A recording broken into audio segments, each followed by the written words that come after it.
producen. Está aquí en nuestros estudios el tercer vicepresidente del Congreso, Alejandro Muñante. Con él iniciamos el análisis de lo que ocurrió el día de hoy. Bienvenido al programa, muy buenas noches.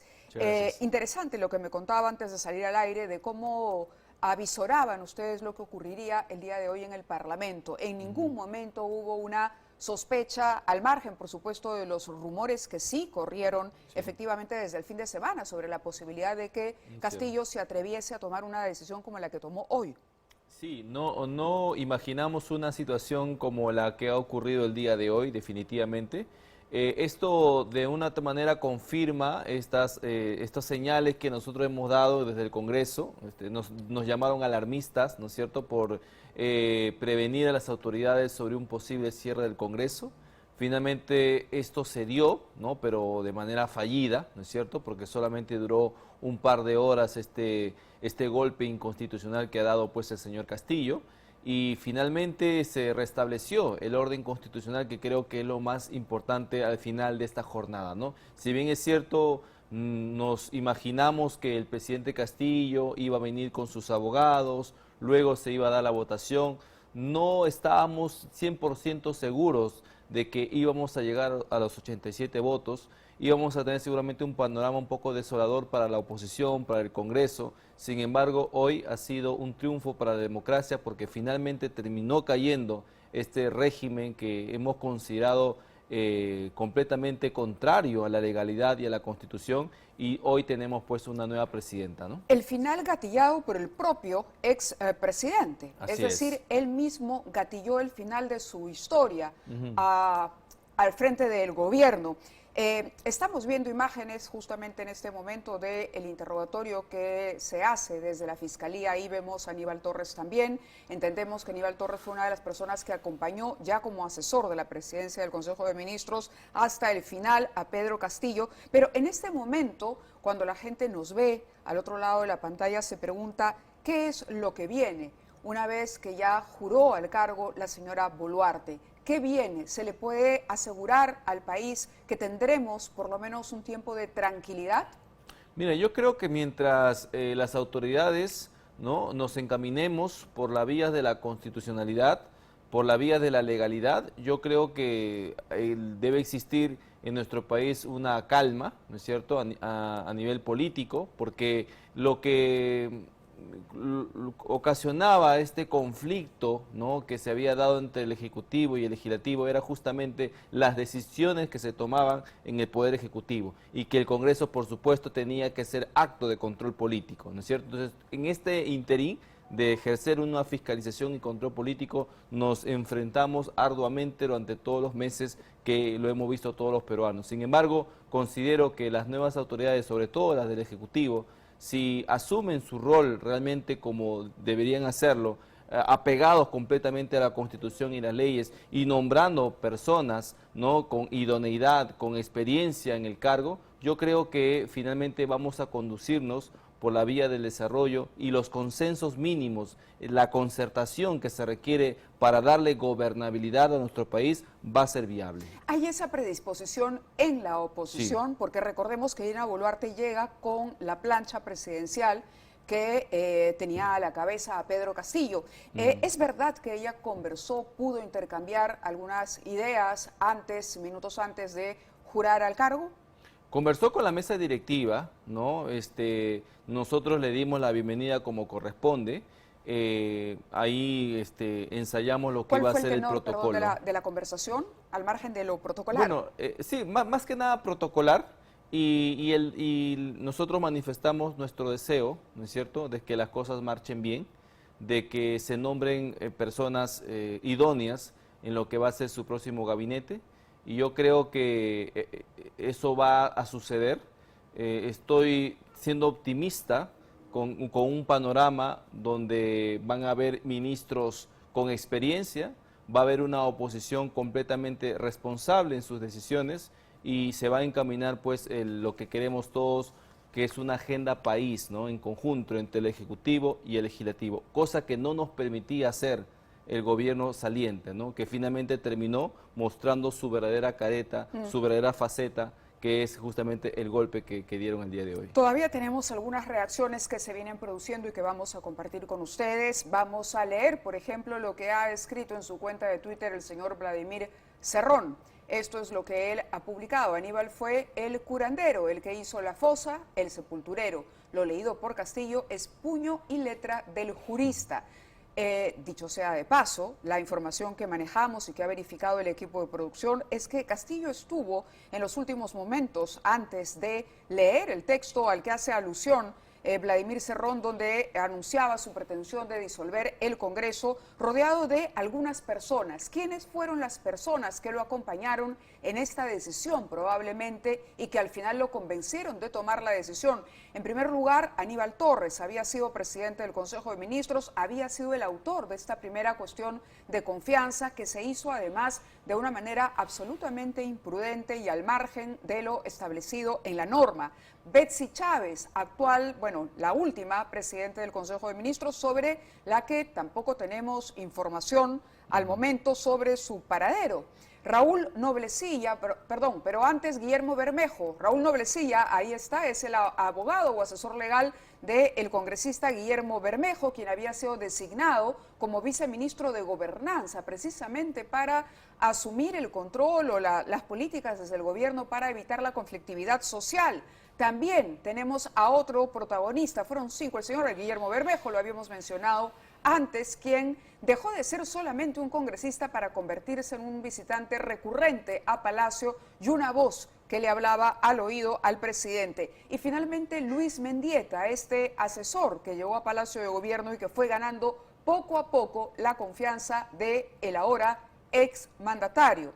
Detenido, por supuesto, ya vemos el futuro que le espera a Pedro Castillo ante la justicia. ¿Tenían ustedes algún tipo de información respecto a esto a partir de los rumores que circularon el sábado? ¿Había, digamos, asidero real?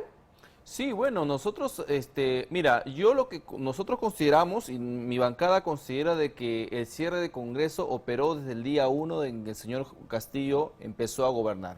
Por todas las cosas, los hechos que se mostraron, las evidencias que se fueron dando, nosotros frenamos ese cierre, digamos, prematuro a través de la ley que delimitó la cuestión de confianza, luego la ley que impidió el referéndum, ¿no es cierto? Y que por lo cual incluso hicieron cuestión de confianza. Entonces, como que frenamos, pusimos algunos candados que en el camino quisieron ir rompiendo a la fuerza y finalmente se terminó de concretar hasta este momento. Hay personajes definitivamente involucrados en esta decisión que van a pagar, digamos, las responsabilidades de haber llevado a una decisión tan abrupta, tan nefasta en la historia de nuestro país, y si de confirmarse estos nombres, pues ellos pasarían si en caso de hayan sido funcionarios, van a pasar por la subcomisión de acusaciones constitucionales y van a terminar siendo procesados, ¿no? Judicialmente por estos actos de rebelión. En los dos fueros en los que corresponde hacerlo. Hay definitivamente una presunción de comisión de delito de lo que se encargará la Fiscalía y el Poder Judicial, pero también está el juicio político que queda en manos del Parlamento. No solamente ellos, perdóname Mávila, sino también aquellos ministros congresistas que firmaron el acta donde interpretaron, ¿no?, la negación de confianza. El acta del 24 de noviembre, que ha sido fundamental porque ahí comenzó a apartarse de la legalidad, digamos, el gobierno de Pedro Castillo. Evo Morales acaba de publicar lo siguiente en su cuenta de Twitter: más allá de los desaciertos y aciertos, el hermano Pedro Castillo y su familia merecen un trato humanitario. Comprobamos una vez más que la oligarquía peruana y el imperio estadounidense no aceptan que líderes sindicales e indígenas lleguen al gobierno para trabajar por el pueblo. Es lo que dice Evo Morales, por supuesto desde su postura como aliado del ahora expresidente o, digamos, dictador frustrado. Sí, me sorprende muchísimo, Mávila, ver estos tweets. He visto también por ahí algunos personajes políticos, incluso exministros, que de una otra manera tratan de justificar un golpe de Estado, un quebrantamiento del orden constitucional. Yo creo que nada justifica que una persona en sus cabales haya decidido, ¿no?, actuar al margen de la Constitución. Entonces yo rechazo contundentemente este tipo de intento de justificación de lo que abiertamente es un un acto, ¿no?, delictivo y anticonstitucional. Así que de nuestra parte, desde el Congreso de la República, vamos a hacer todo lo posible para que estas personas que intervinieron en este quebrantamiento constitucional paguen las consecuencias de sus actos y sean procesados como corresponde. Hay 4 congresistas que votaron en contra de la vacancia por incapacidad moral del presidente. Tenemos allí, votó en contra Elías Varas, de Perú Bicentenario. Tenemos al otro congresista, por favor, si me ayudan con la imagen, Hamlet Echevarría, también de Perú Democrático, de esta bancada, Jaime Quito, de Perú Libre, y también, finalmente, Margot Palacios, de Perú Libre. Hablaba más temprano un jurista y decía que no hay ningún delito. Milagros Rivas dice, en contra de la vacancia también, de Perú Libre. Paul Gutiérrez, del bloque magisterial, también votó en contra. Son seis congresistas que votaron en contra de la vacancia, ¿no? Cuando se somete a la votación la vacancia. En contra. Claro, esto se considera un voto a favor del golpe, porque escuchaba a un constitucionalista que ellos no tienen ninguna responsabilidad penal por el voto emitido. Pero ¿cómo se interpreta la interna del Parlamento? Es correcto, los congresistas no responden por sus votos ante autoridad judicial o administrativa. Sin embargo, el mensaje que ellos dejan para el país, para la posteridad, es que ellos están avalando un golpe de Estado. Es decir, son abiertamente antidemocráticos, han manifestado su total desprecio por la democracia, por la institucionalidad, y finalmente creo que si hay alguna responsabilidad, eso lo va a determinar seguramente las autoridades de la Fiscalía, porque creo que de esto van a hacer toda una investigación, porque esto no lo ha hecho Castillo solo, lo ha hecho en complicidad con otras personas, y si de una u otra manera estas votaciones implica un indicio más para fortalecer la tesis fiscal, ellos van a asumir completamente la responsabilidad de sus actos.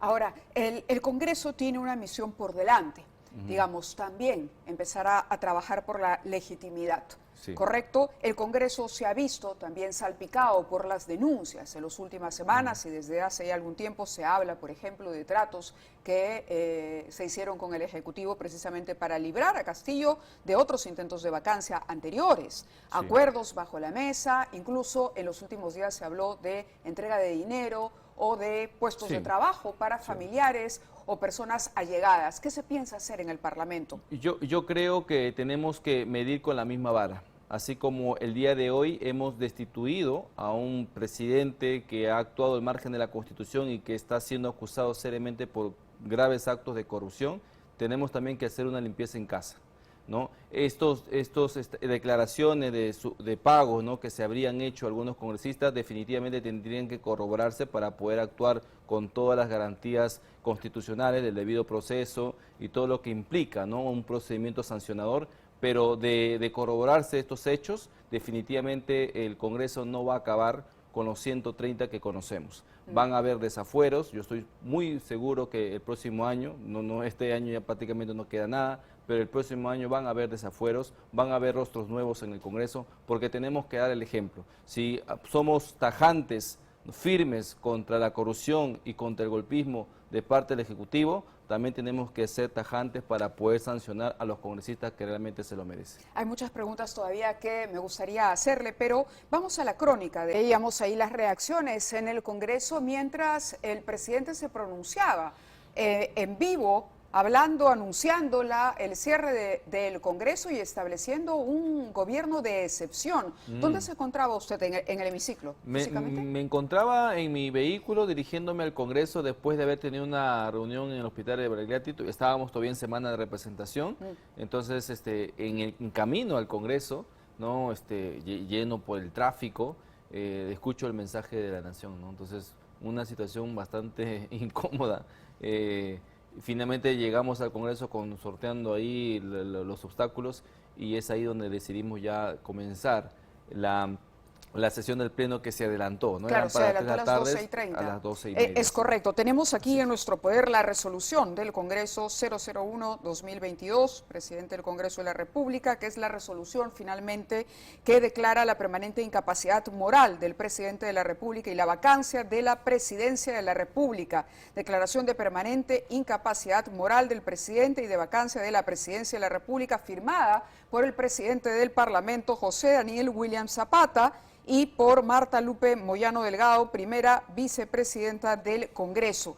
Llamó mucho la atención que durante el discurso que que leía el expresidente Pedro Castillo, uno analizaba su lenguaje corporal, llamó mucho el movimiento de las manos. Se notaba que era una persona que leía algo, no sabemos, convencido, pero definitivamente...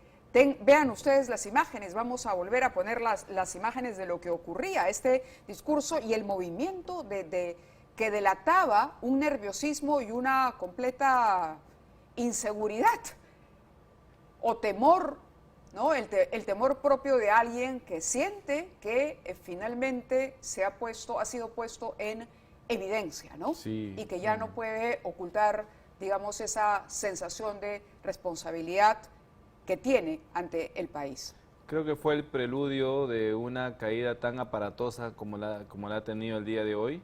Y yo saludo sinceramente, Mávila, este gesto que han tenido todas las instituciones públicas que al unísono, ¿no?, han hecho una barrera contra el golpismo, manifestando su rechazo enérgico y público a este acto y después, pues, que las Fuerzas Armadas hayan hecho lo propio, ¿no? Creo que todo eso sirvió para poder motivar y envalentonar a los congresistas que aún todavía estaban dudando de la situación.